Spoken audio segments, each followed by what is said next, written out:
সদা জাগ্রত, সদা নিশ্চিত, সদা নিরাপদ ভাসানচর। বঙ্গোপসাগরের বুকে জেগে ওঠা এই ভূমিতে নির্মাণ করা হয়েছে আধুনিক পরিবেশসম্মত এক নগরী। মিয়ানমার থেকে পালিয়ে আসা বাস্তুচ্যুতদের অস্থায়ী আবাস হিসেবে বাংলাদেশের এই মেগা প্রকল্প। ১২০টি ক্লাস্টার হাউস রয়েছে এই আবাসন প্রকল্পে। দুর্যোগ থেকে রক্ষার জন্য প্রতিটি ক্লাস্টারে রয়েছে একটি করে সাইক্লোন শেল্টার। ভাসানচর একটি স্থায়ী দ্বীপ। গত ১৭৬ বছরের দুর্যোগের উপর সমীক্ষা চালিয়েছে বিদেশি পরামর্শক HR ওয়ালিংফোর্ড।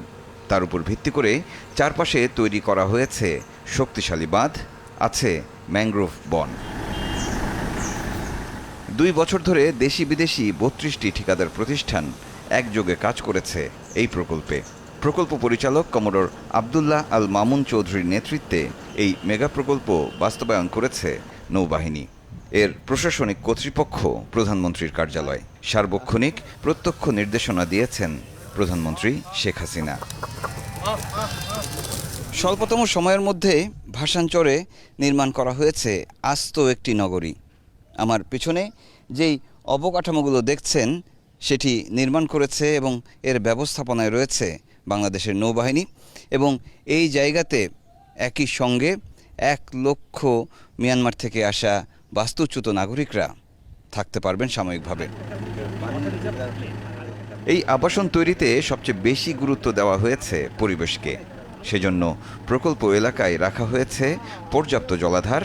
পরিবেশসম্মত আধুনিক ও টেকসই সরঞ্জামে তৈরি প্রতিটি ক্লাস্টার হাউসেও রয়েছে একটি করে জলাধার। পরিবেশ বান্ধব রান্নাঘরে আছে বায়োগ্যাসের চুলা, রয়েছে নারী পুরুষের জন্য পৃথক শৌচাগার ও গোসলখানা। ২৪ ঘন্টা বিদ্যুতের জন্য রয়েছে সৌর বিদ্যুৎ ও জেনারেটর।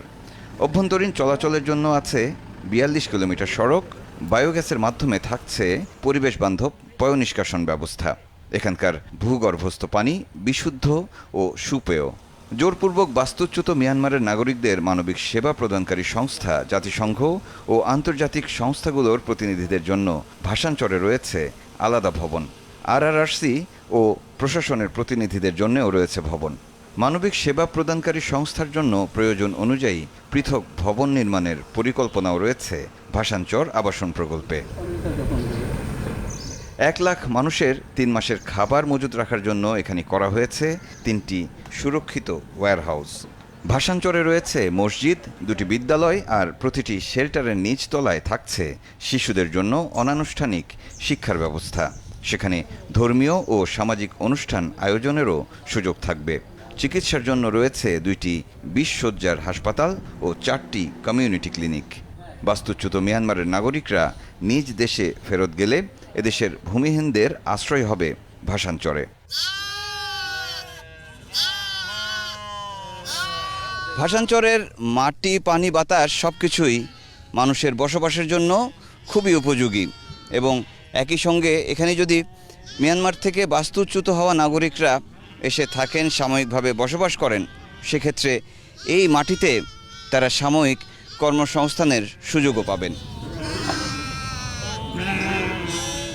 ভাসানচর একটি টেকসই বাসযোগ্য ভূমি।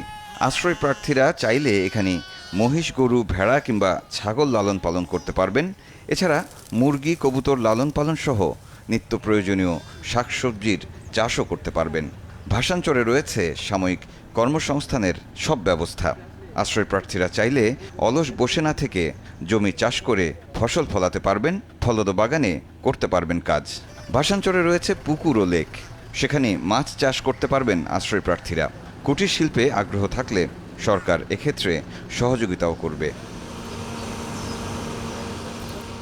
৩,০০০ কোটি টাকায় নির্মিত এই নগরীর সুরক্ষিত এলাকায় প্রয়োজনে আরও ২ লাখ মানুষের আবাসনের ব্যবস্থা করার সুযোগ আছে। সার্বিক নিরাপত্তার জন্য পুরো এলাকা সিসি ক্যামেরা দিয়ে পর্যবেক্ষণ করবে বাংলাদেশ নৌবাহিনী। আশ্রয় প্রার্থীদের নিরাপত্তার জন্য থাকবে আইন শৃঙ্খলা বাহিনী। নৌবাহিনীর 4টি LCU ও 8টি জলযান ও 2টি হেলিপ্যাডের মাধ্যমে জরুরি প্রয়োজনে দিনরাত মানুষ স্থানান্তর করার ব্যবস্থাও রয়েছে ভাসানচর আশ্রয়ন প্রকল্পে। মোহসেনুল হাকিম, যমুনা নিউজ, ভাসানচর, নোয়াখালী।